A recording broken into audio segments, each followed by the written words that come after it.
Iran में महिला अधिकारों और मृत्युदंड के खिलाफ लड़ रही नोबेल विजेता नरगिस मोहम्मदी को 3 हफ्ते की जमानत पर रिहा किया गया है।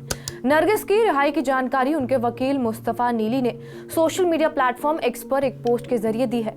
पोस्ट में बताया यह गया है कि डॉक्टर्स की सलाह पर सरकार ने नरगिस की सजा को 3 हफ्ते के लिए निलंबित कर दिया है, साथ ही उन्हें रिहा भी कर दिया है। हालांकि सिर्फ 3 हफ्ते की जमानत मिलने पर नरगिस के परिजनों और समर्थकों में नाराजगी है। उनकी मांग है नरगिस को कम से कम 3 महीने की जमानत दी जाए। आखिर कौन है नरगिस मोहम्मदी, जिन्होंने महिला अधिकारों की जंग छेड़कर ईरान की सरकार को चुनौती दे रखी है? जानेंगे इसी वीडियो में। नमस्कार, मेरा नाम है रिया शर्मा और आप देख रहे हैं TV9 डिजिटल। 21 अप्रैल 1972 में कुर्दिस्तान ईरान के जंजन शहर में नरगिस मोहम्मदी का जन्म हुआ। परिवार प्रोग्रेसिव था तो नरगिस की पढ़ाई लिखाई भी अच्छे स्कूलों में हुई। फिजिक्स में ग्रेजुएशन पूरी की, इसके बाद उन्होंने बतौर इंजीनियर काम किया। इस दौरान वो तमाम अखबारों और पत्रिकाओं में लिखती रहीं। अपने लेखों से उन्होंने महिलाओं के हक की आवाज बुलंद की। ये 90 का दशक था। कट्टरपंथी विचारधारा वाले अली खेमनेई ईरान के सुप्रीम लीडर बन चुके थे, लिहाजा महिलाओं के अधिकार कम होते जा रहे थे। साल 2003 में नरगिस मोहम्मदी ने defenders of human right centre join कर लिया। ये संगठन नोबेल पुरस्कार विजेता शिरीन एबादी ने शुरू किया था, जो समानता और महिला अधिकारों की लड़ाई लड़ने के लिए जाना जाता था। अगले कुछ सालों में नरगिस मोहम्मदी जानी मानी एक्टिविस्ट बन चुकी थी। साल 2011 में उन्हें पहली बार गिरफ्तार किया गया था। उन पर जेल में बंद कार्यकर्ताओं और उनके परिवारों की मदद करने का आरोप था। 2 साल बाद नरगिस जमानत पर रिहा हुई, लेकिन उन्होंने असमानता के खिलाफ आवाज उठाना बंद नहीं की।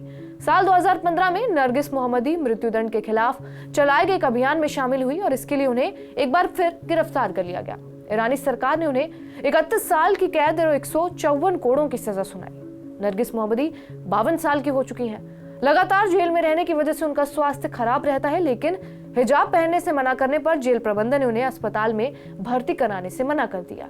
जेल में रहते हुए भी नरगिस मोहम्मदी महिलाओं की आजादी और उनके हक की आवाज उठाती रही हैं। सितंबर 2022 में ही ईरान की मोरालिटी पुलिस ने महसा जीना अमीनी महिला को गिरफ्तार किया था और उन पर हिजाब कानून तोड़ने का आरोप था। पुलिस हिरासत में महसा अमीनी की मौत हो गई और उसके बाद पूरे ईरान में महिला अधिकारों के लिए विरोध प्रदर्शन शुरू हो गए।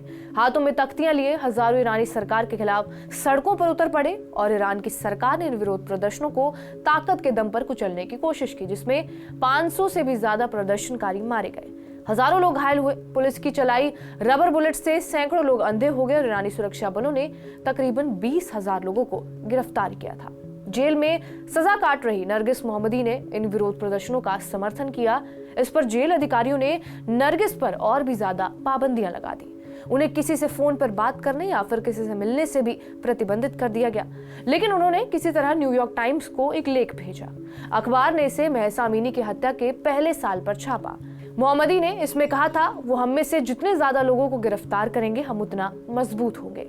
ईरानी हुकूमत की तमाम कोशिशों के बावजूद मोहम्मदी की आवाज दबाई नहीं जा सकी। जेल में रहते हुए उन्होंने साथी कैदियों की तकलीफ को दर्ज करना शुरू किया। कैदियों से बातचीत का पूरा ब्यौरा उन्होंने अपनी किताब व्हाइट टॉर्चर में उतार दिया। 2022 में उन्होंने रिपोर्टर्स विदाउट बॉर्डर्स के साहस पुरस्कार से भी सम्मानित किया गया था।